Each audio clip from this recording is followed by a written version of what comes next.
그래서 어떤 일을 행할 때, 또 어떤 어려움이 있을 때 사람들은 본인이 생각하는 생각이 있고 또 본인이 생각하는 감정들이 있습니다. 어떤 일이 딱 벌어지면 자기 생각이 있고 자기 감정이 있는데, 그때 당시에 사람들이 자기의 감정과 자기 생각을 갖고 살아가면 언젠가는 그것은 망하는 길로 갈 수밖에 없습니다. 어떤 문제가 딱 터지면 사람이 그때 자기 생각이 있고 자기 감정이 있지만, 생각과 감정을 붙드는 사람이 아니라 하나님의 말씀을 붙들고 가는 사람이 결국은 승리하는 것이고, 그 사람을 하나님이 책임져 주시고, 또 하나님은 어떠신 분이냐면 신실하신 분이십니다. 그리고 본인이 하신 말씀은 꼭 지켜주시는 분이십니다. 그렇기 때문에 우리가 인생을 살아갈 때 환경은 변해도, 내 감정은 변해도, 내가 지금 현실에 있어서 내 판단력은 이럴지라도 하나님의 말씀은 나에게 무엇을 말씀하시는가, 그 말씀을 붙들고 가는 사람이 승리하는 사람입니다. 역대상, 역대하를 이제 마칩니다. 역대상, 역대하는 에스라가 썼습니다. 그리고 역대하가 마치자마자 바로 이어서 있는 것이 에스라서입니다. 어떻게 보면 이 에스라서는 당연히 에스라가 썼죠. 근데 에스라를 쓰기 전에 역대상, 역대하를 에스라가 먼저 쓴 이유가 있습니다. 그건 뭐냐면 이스라엘 역사를 다시 한번 재조명하기 위해서 그렇습니다. 그래서 역대하 마지막 장과 마지막에 있는 얘기와 에스라서와 바로 연결이 되어버립니다. 예를 들어서 역대하 마지막 장 22절이죠. 22절을 보면, 36장 22절을 보면, 바사이 고레스 왕 원년에 여호와께서 예레미야 입으로 하신 말씀을 이루시려고 여호와께서 바사이 고레스 왕의 마음을 감동시키심에 그가 온 나라에 공포도 하고 조소도 내려 이르되, 바사 왕 고레스가 이같이 말하노니 하늘의 신 여호와께서 세상 만국을 내게 주셨고 나에게 명령하여 유다 예루살렘에 성전을 건축하라 하셨나니 너희 중에 그의 백성된 자는 다 올라갈지어다. 너희 하나님 여호와께서 함께 하시기를 원하노라 하였더라. 그리고 바로 에스라서 1장 1절에 바사왕 고레스 원년에 여호와께서 예레미야 입을 통하여 하신 말씀을 이루게 하시려고 바사왕 고레스의 마음을 감동시키심에 그가 온 나라에 공포하고 조소도 내려 이르되, 그랬습니다. 여기 보면 이제 역대하와 에스라서는 바로 연결되었다고 보면 됩니다. 근데 여기 에스라를 시작할 때 어떻게 얘기하느냐면 여호와께서 예레미야 입을 통하여 하신 말씀을 이루게 하시려고 그랬죠. 그 예레미야 통해서 하신 말씀이 여러 번 있습니다. 그 중에서 바로 아까 읽었던 역대하 36장, 아까 우리가 22절부터 읽었는데 그 전절 21절, 이에 토지가 황폐하여 땅이 안식년을 누린같이 안식하여 70년을 지냈으니 여호와께서 예레미야 입으로 하신 말씀이 이루어졌더라 그랬습니다. 그러면서 22절로 넘어가고 에스라로 쭉 넘어가죠. 이미 예레미야를 통해서 역대하를 마치면서 말씀하신 게 있습니다. 그건 뭐냐, 60년 후가 되면 다시 이스라엘 백성이 돌아오리라. 예레미야를 통해서 하나님이 말씀하셨고, 그 말씀대로 지금 무엇이 이루어진 거예요? 다시 이스라엘 백성들이 고레스 왕 원년에 고레스가 명령을 내려서 다시 돌아올 수 있도록 해주셨다, 이거죠. 그러니까 하나님은 말씀하신 것이 있어요. 그럼 그 말씀을 이루시는 분이십니다. 삶은, 지금 이스라엘 백성들은 바벨론 포로로 끌려가서 희망이 없습니다. 포로로 끌려가서 나라도 없고 성전도 다 무너졌고, 이스라엘 백성들은 거의 다 바벨론에서 70년을 살았습니다. 사람이 어느 지역에 끌려가서 70년을 살았으면 희망이 없습니다. 이미 나라의 회복은 거의 불가능한 것입니다. 근데 여러분, 그 왕이 페르시아 왕, 바사 왕이라고 그러죠. 페르시아 왕이 고레스 원년이라는 왕으로 된 그 해 이스라엘 백성들에게 은혜를 베풉니다. 은혜를. 저 나라를 망하기 위해서 끌고 왔는데 백성들을 다시 은혜를 베풀어서 다시 돌려보낸다는 것은 이 역사상 있을 수 없는 일이고 있은 적도 없었습니다. 근데 이러한 기가 막힌 일이 왜 생겼어요? 고레스 왕의 마음이 좋아서, 고레스 왕의 인격이 좋아서? 그것이 아닙니다. 누가 말했기 때문에? 하나님이 그렇게 말씀하셨기 때문에 하나님은 말씀한 대로 이루어 주시는 분이시죠.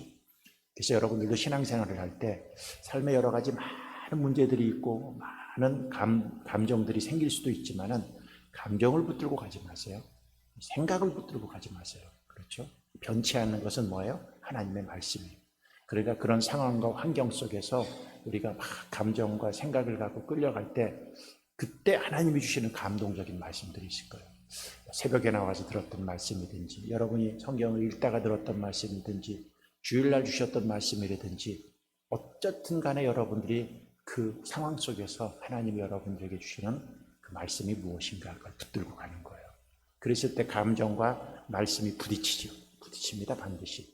그럴 때 감정을 갖고 살아가는 사람들은 늘 신앙생활이 인간적이고 그렇죠? 자기 생각대로 가니까. 그런 감정과 말씀이 부딪혔을 때 하나님이 오늘 말씀을 통해서 나에게 이런 감동을 주었는데 내가 이 감정은 환경은 생각은 이럴지라도 내가 이 말씀을 끝까지 붙들고 가야겠다. 그리고 말씀을 듣고 말씀을 붙들고 말씀의 인도하심을 받고 가는 사람들은 왜? 그 말씀대로 이루어져요. 그 사람이 영적인 사람이고 그 사람이 승리하는 사람이고 그 사람이 하나님이 함께 하시는 사람이시죠. 오늘도 그 말씀을 이루어 주셨던 그 하나님 이거를 붙들고 가야 된다. 그리고 이제 오늘 말씀이 긴데 두 번째 생각할 게 있습니다. 그 말씀대로 하나님께서 고레스 왕에게 칙령을 내려서 이스라엘 백성들을 돌아가게 명령을 합니다. 돌아가게 명령을 하는데 제일 먼저 해야 될 일이 뭘까? 그들이 돌려보내면서 고레스 왕이 그들을 그냥 돌려보내지 않고 옛날에 그 바벨론 시대 때 이스라엘 백성들 그 성전에서 뺏어왔던 기물들이 있어요. 성전의 기물들. 그걸 그대로 보관하고 있다가 70년 동안 보관하고 있었어요. 근데 그것을 성전에서 빼앗은 기물들을 다 이렇게 끄집어내서 이거 다시 가져가서 세우라는 거예요. 참 이게 은혜이죠. 근데 이건 은혜이기도 하지만 이걸 생각할 수 있는 거예요. 포로로 돌아가는데 돌아간 숫자가 5만 명이 좀 안 됩니다. 정확한 숫자로는 42,360명. 그래서 2장에 보면은 명단들이 쭉 나옵니다. 지루한 명단들. 어느 자손은 누구고 어느 자손은 누구고 몇 명이고 이것을 쓴 이유가 있습니다. 이 사람들이 너무 귀하기 때문입니다. 생각해 보세요. 포로로 70년 동안 끌려가서 거기서 살았으면 여러분 사람이 70년이 지나면 그 땅 그 사람이 돼버립니다. 거기서 정착하고 거기서 일터가 생기고 거기서 자식 낳고 거기서 모든 일들이 익숙해집니다. 근데 이것을 떠나서 다시 예루살렘으로 돌아간다는 것은 예루살렘에는요 아무것도 없어요. 농사 지을 수도 없고 불타버렸고 이곳에 가면 뭐 학교가 있습니까? 무슨 땅이 있습니까? 땅은 있겠죠. 근데 농사한 적은 땅이 없기 때문에 다 황폐되고 불타버렸는데 70년 동안 정착한 이곳을 떠나서 모든 걸 버리고 다시 이쪽으로 간다는 것은요 보통 결단이 아니면 이루어질 수 없는 것인데 근데 첫 번째 1차 이 귀환에서 그 사람들이 거기에 합세를 한 거예요. 그러니까 그분들이 너무 귀한 거예요. 너무 귀한 거예요. 이건 희생이 따라요. 그렇죠? 그래도 불구하고 희생을 따랐던 이들이 너무 귀하니까 여기 명단들이 다 기록이 돼 있어요. 우리도 신앙생활을 할 때 하나님이 우리를 귀하게 여길 때가 있어요.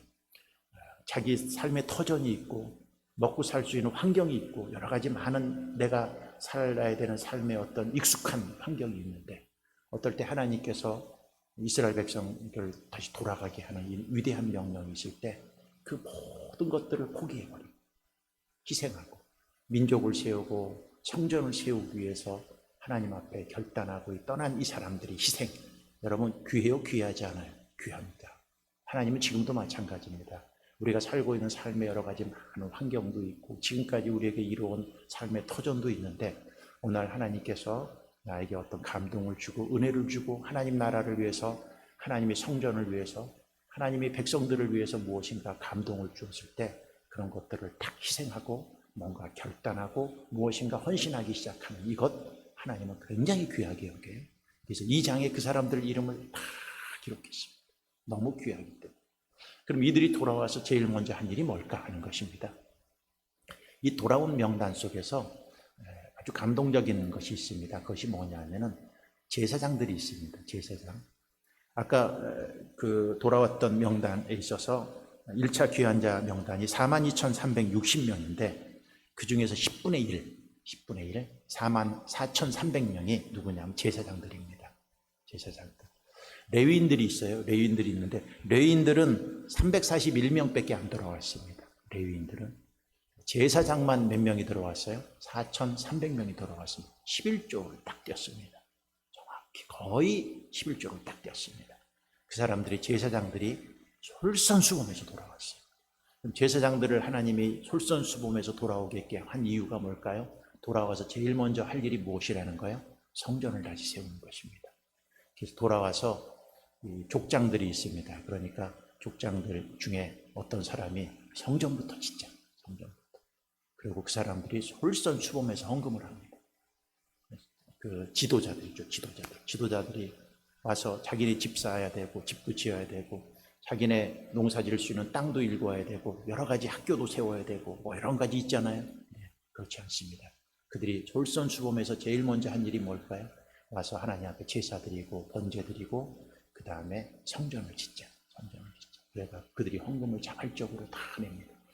저쪽에서 있었던 그 삶의 터전을 버리고 이쪽으로 왔을 때 그 사람들이 무슨 돈이 많았겠습니까? 그렇죠? 돈이 많지 않았어요. 자기 삶의 터전을 만드는 것보다도 먼저 성전을 하나님 앞에 드리자. 제사장들이 10분의 1 따라온 것이 무엇이냐 하면은 제일 먼저 가서 해야 될 우리 일이 뭐라는 거예요?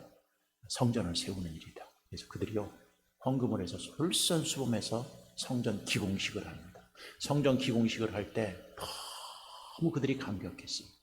그래서 이 성경에 보면은 이제 이렇게 얘기를 하고 있습니다. 3장으로 넘어가죠.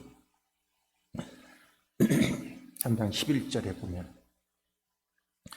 성전이 딱 기공식을 시작할 때 찬양으로 화답하며 여호와께 감사하여 이르되 주는 지극히 선하심으로 그의 인자하심이 이스라엘에게 영원하시도다 하니 모든 백성이 여호와의 성전 기초가 놓임을 보고 여호와를 찬송하며 큰 소리로 즐거이 부르며 제사장들과 레위 사람들과 나이 많은 족장들은 첫 성전을 보았으므로 이제 이 성전의 기초가 놓임을 보고 대성통곡하였으나 여러 사람은 기쁨으로 크게 함성을 지르니 백성이 크게 외치는 소리가 멀리 들리므로 즐거이 부르는 소리와 통곡하는 소리를 백성들이 분간하지 못하였더라. 성전이 지어질 때 기공식을 하니까 너무 좋은 거예요. 이 사람들이 찬양을 하고 여기 보면 대성통곡으로 성전 지어지는데 너무 감동스러우니까 대성통곡을 하는 것을 볼 수가 있죠. 참 이게 감동이죠. 감동. 요새도 교회를 짓는다 했을 때 대성통곡하는 사람 본 적이 없어요. 교회가 지어질 때 너무 좋아갖고 대성통곡을 하면서 울 정도로 하는 사람 보기가 요새 쉽지 않죠. 이들은 아마 70년 포로 생활 동안에 너무 힘들었다가 드디어 성전을 짓는 것을 보니까 너무 감격한 거예요. 너무 감격한 거예요. 근데 원칙적으로 따지면 우리에게도 이런 감동이 있어야 될까요? 없어야 될까요? 너무 좋아서 너무 감격해서 대성통곡을 하면서 이 성전이 이루어지는 것을 보면서 감동할 수 있는 것. 그게 신앙이죠. 신앙. 이렇게 성전을 짓습니다. 성전을 열심히 짓는데 꼭 방해하는 사람이 있습니다. 사마리아 사람들입니다. 북이스라엘 사람들이죠. 이 사람들이 돌아와서 성전을 짓는다고 그러니까 조소를 내려가고 다시 페르시아에게 보내갖고 성전 짓기를 중단시켜버립니다. 성전을 짓는 일이 감동적인 것이고 위대한 일이고 하나님이 원하는 일인데도 불구하고 항상 좋은 일, 위대한 일을 할 때는 반드시 그 일을 방해하고 반대하는 사람은 분명히 있습니다. 있어요. 어느 일이나 마찬가지입니다. 하나님이 일을 하면 우리는 생각할 때 하나님이 일하면 모든 사람들이 다 박수 칠 줄 아는데 그렇지 않습니다. 그렇게 성전이 막 지어져 가고 있는데 이 사람이 조소를 내려갖고 방해 공작을 해서 그 페르시아 왕한테 보내갖고 페르시아 왕이 성전 건축을 금해버립니다. 안타깝죠? 15년 동안 중단됐습니다. 아무리 위대한 하나님 일이라고 할지라도 이처럼 반드시 뒤에서 방해하고 반대하고 하지 못하게 하는 세력들은 어디나 다 있습니다. 어디나. 여러분 이렇게 대성통곡하며 감동하면서 하는 일이라면 하나님이 보고 감동해서 방해거리도 없어지고 모든 일들이 순조롭게 잘 해주셔야지 우리 이런 생각을 합니다. 그렇지 않아요. 아무리 위대한 하나님 일이라고 할지라도요 꼭 뒤에서 해코지라고 시비 걸고 방해하는 사람들이 있죠. 15년 동안 중단됩니다. 학계랑 스가랴 선지자가 다시 나타나서 성전 재건을 촉구합니다. 빨리 하라고 그럽니다. 멈추지 말라고 그럽니다. 그리고 다시 페르시아 있는 왕한테 조서를 보내서 허락을 받고 다시 성전을 건축하는데 다시 허락을 받을 때 이 왕이 또 자기 재산까지 사재까지 털어갖고 이 사람들을 다 하고 그 근방에 있는 나라 땅이 세금을 갖다가 성전 짓는데 도와달라고 명령까지 내려서 이 전보다도요 성전을 더 잘 건축할 수 있도록 해주셔서 이 성전이 어떻게 해요? 완공됩니다. 이 성전이 바로 스룹바벨 왕전이 성전이죠. 우리도 뭐 오늘 새벽이라 많은 얘기는 할 수 없지만 우리가 주님의 일을 합니다. 근데 항상 생각할 것들이 무엇이냐면 첫째는 말씀을 붙들고 가자. 말씀. 그리고 우리 신앙에 있어서 회복할 때 제일 먼저 우선순위로 생각할 게 뭐냐? 그들이 가서 집 짓고 땅 짓고 자기 삶의 터전 먼저 만들지 않고 뭐부터 시작했어요? 제사 드리고 성전 세우는 걸 제일 우선순위로 했다. 우리들도 인생을 살아갔을 때 있어서 가장 먼저 우리가 우선순위로 놓을 게 뭐냐? 하나님께 예배하고 제사 드리고 성전을 세우고 이거의 우선순위로 갈아가는 것이 우리 인생에 있어서 가장 중요한 목적 중에 하나이다. 세 번째 오늘 알을 게 있습니다. 반드시 내가 주님을 위해서 무엇인가 할 때는 무슨 세력이 있다? 반대하고 방해하는 세력이 있다. 그러나 그거에 휩쓸리지 말아라. 끝까지 학개와 스가랴 선지자를 통해서 다시 빨리 하라고 촉구해서 이스라엘 백성들이 멈추지 않고 계속 순종하고 가니까 상상할 수 없는 더 좋은 결과를 주셔서 성전이 완성되는 것을 볼 수 있습니다. 우리도 오늘 주시는 말씀들을 마음속에 간직하고 말씀을 붙들자. 예배와 성전 우선순위로 항상 살아가자. 이것을 제일 먼저 하자. 그 다음에 어떤 방해가 있고 어떤 반대가 있을지라도 개의치 하지 말고 하나님 앞에 우리가 할 일들을 최선을 다하면 결국 하나님께서는 응답해 주시는 하나님이시다 하는 신념을 갖고 오늘도 이 말씀을 붙들고 여러분들이 기도하고 돌아가는 시간들이 되시기를 바라겠습니다. 기도하겠습니다. 에스라를 통해서 아름다운 성전이 다시 세워집니다. 여기 42,360명 돌아왔습니다. 자신들의 삶의 터전을 버리고 불타버린 이 성읍, 없어진 이 나라를 다시 재건하기 위해서 돌아오는 이 사람들, 하나님이 귀하게 여깁니다. 무너졌다 다시 세우는 일, 넘어졌는데 다시 일으키는 일에 동참하는 사람들이 너무 귀해서 오늘 에스라서 2장에 그들의 명단과 이름들을 기록하고 있습니다. 다시 살리는 일에, 회복시키는 일에, 내 삶의 터전을 버리고 하나님 나라를 세우는 일에 열심을 내는 이 백성들처럼 우리들도 그 일의 우선순위와 열심을 내게 도와주시옵소서. 우리가 늘 하나님의 말씀이 우선순위인 사람, 어디 가서든지 예배가 회복되고 성전이 세워지는 것을 늘 1순위로 삼고 그 일의 영광과 존귀를 위해서 힘써 일하는 하나님의 백성들 되게 도와주시옵시고, 어떤 방해가 있어도 방해하는 사람들의 말에 이끌리지 말고 하나님의 말씀을 붙들고 위대한 일에 순종하고 나아가는 거룩한 하나님의 백성으로 축복해 주시옵소서. 예물 드린 손길들도 축복해 주시옵시고, 예물을 드리며 제사를 드리며 하나님 앞에 드린 이 예물들이 하나님 앞에 위대하게 쓰임받고 응답되고 축복받는 역사를 주께서 이루어 주시옵소서. 예수님 이름으로 감사하며 기도드렸사옵나이다. 아멘. 하늘에 계신 우리 아버지여, 이름이 거룩히 여김을 받으시오며 나라가 임하시오며 뜻이 하늘에서 이루어진 것 같이 땅에서도 이루어지이다. 오늘 우리에게 일용할 양식을 주시옵고 우리가 우리에게 죄 지은 자를 사하여 준 것 같이 우리 죄를 사하여 주시옵고 우리를 시험에 들게 하지 마시옵고 다만 악에서 구하시옵소서. 나라와 권세와 영광이 아버지께 영원히 있사옵나이다. 아멘. 오늘 말씀을 붙들고